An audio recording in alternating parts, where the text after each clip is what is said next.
Blackwell. Then the Reverend Antoinette Brown followed suit and married Blackwell's brother Samuel. "Get a good husband," she told Anthony. "That's all, dear."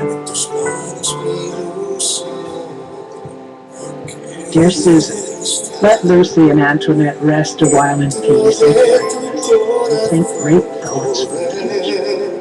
It is not well to be in the excitement of public life all the time.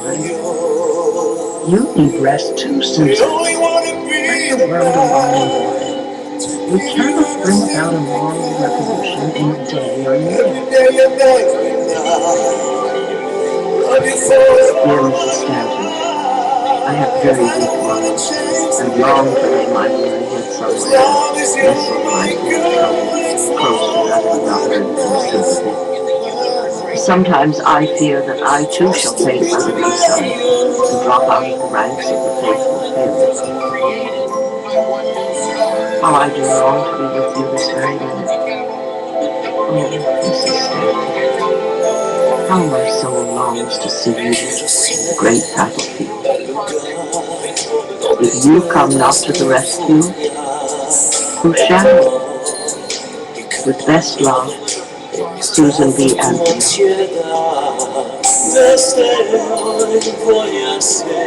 Oh, Susan, I will do anything to help you win. I glory in your perseverance. Courage, this is my last baby, and she will be 2 years old in January. 2 years more and I knows heaven blessed.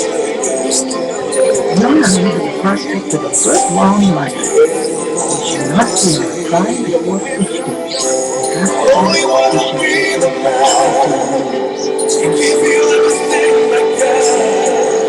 How precious and much more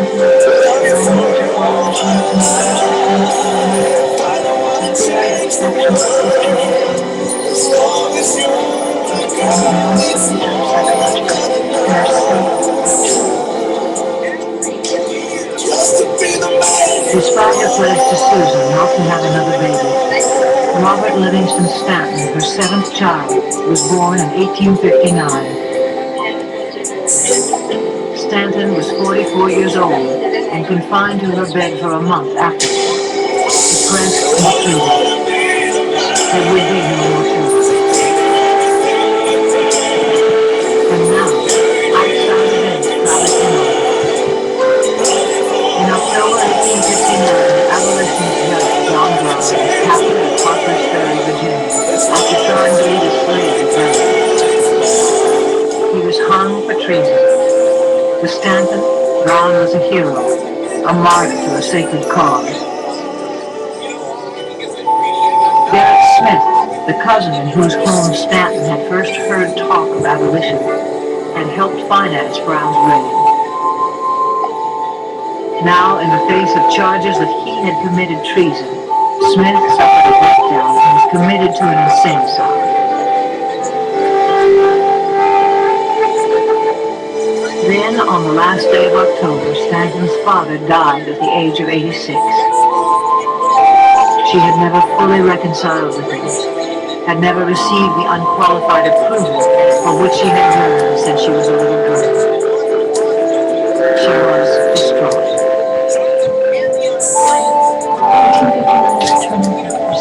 All of the parts of her life were coming together. Her father died, plunging her into a depression without she ever come to terms with it. She and Henry are not in the country.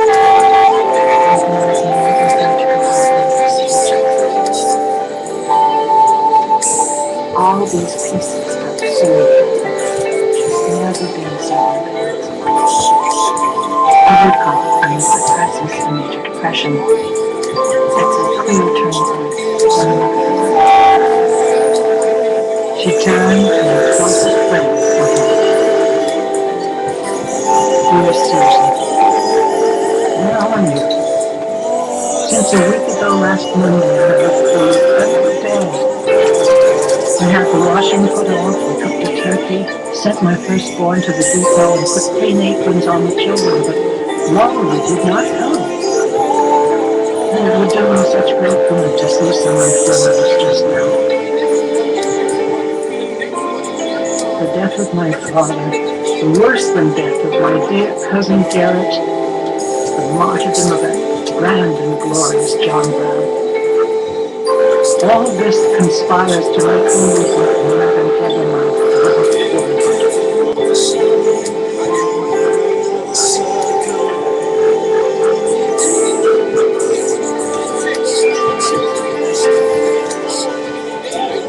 Finally, in 1860, Stanton felt free to rejoin Anthony on the political battlefield. In March, she addressed, in person this time, the Judiciary Committee of the New York State Legislature and demanded that women be treated as citizens, not slaves. Her eloquence, together with the thousands of petitions Anthony and her fellow workers had been gathering for the past 6 years, helped pass the Married Woman's Property Act. It gave a woman the right to own property without interference from her husband, to keep all of her own earnings, to sue in a court of law, and to share custody of her own children. It was a great triumph for American women. Now, women in other states sought copies of the new law and began pressuring their legislatures to follow suit. But Anthony and Stanton considered it only the beginning.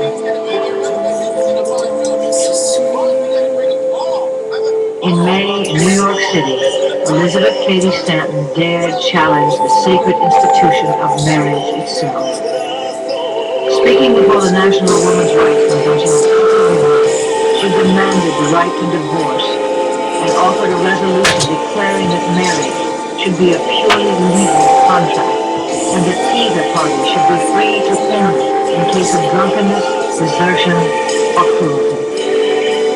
Consider that in Americans ask for no matter how it is said, we can understand how it may right to divorce if they enormously, which made it controversial to have a divorce, unlike men who had sex with more than one man. As currently constituted, Stanton said, marriage was nothing more than legalized prostitution. There is one kind of marriage that does not imply, and that is a contract made by equal parties to lead an equal life, with equal restraints and privileges on either side. Thus far we have had man marriage and nothing more. Most of the delegates at the convention, including Lucy Stone, were horrified. Their old abolitionist ally, Wendell Phillips, called for Stanton's resolution to be expunged from the record. This convention is no marriage convention, he said. I, as a man, have exactly equal interest in the essential question of marriage as a woman has. Even the Reverend Antoinette Brown Blackwell insisted that marriage was ordained by God, permanent and indissoluble. Anthony vigorously defended Stanton, but the convention adjourned without ever voting on the resolution. Her friend's radical views on marriage and divorce would remain a source of contention and disunion within the women's movement for decades. Stanton returned to Seneca Falls, unshaken in her convictions. This marriage question, she insisted, lies at the very foundation of all progress.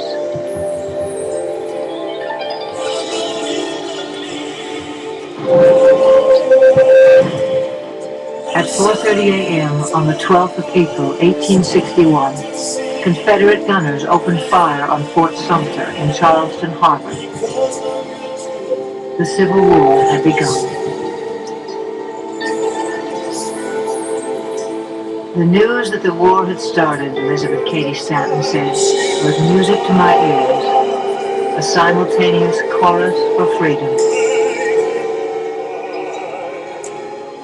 Stanton urged Anthony to cancel the National Women's Rights Convention scheduled for May. She was sure that if women wholeheartedly supported the Union, a grateful Union would finally reward them with the vote they've been asking for since Seneca Falls.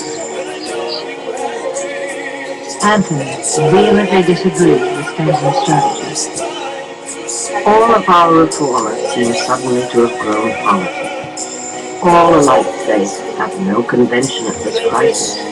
Garrison, Phillips, Mrs. Lott, Mrs. Stanton, etc. say, wait until the war excitement abates.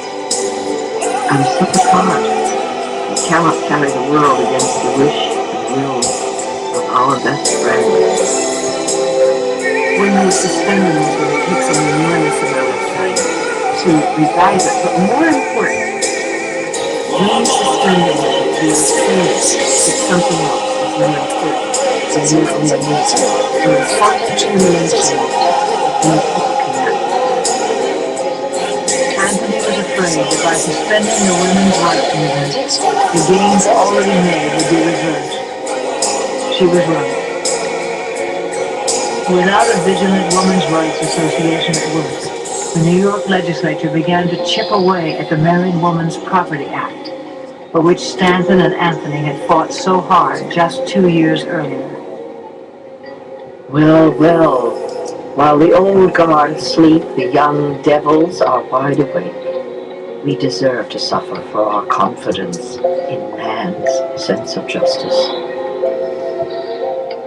Anthony reluctantly returned to her family farm outside Rochester. There, she found inaction unbearable. Tried to interest myself in a sewing society, but little intelligence among them.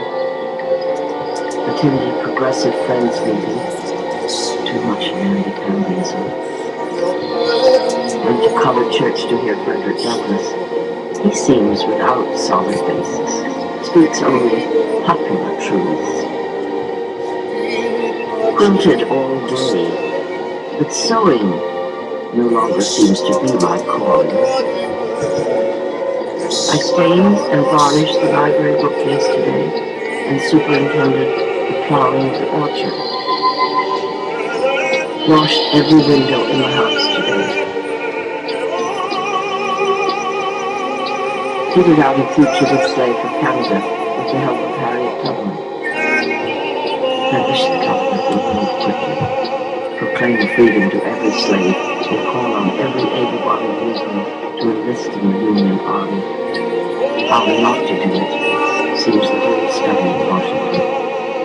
To forever blot out slavery is the only possible compensation for this merciless war.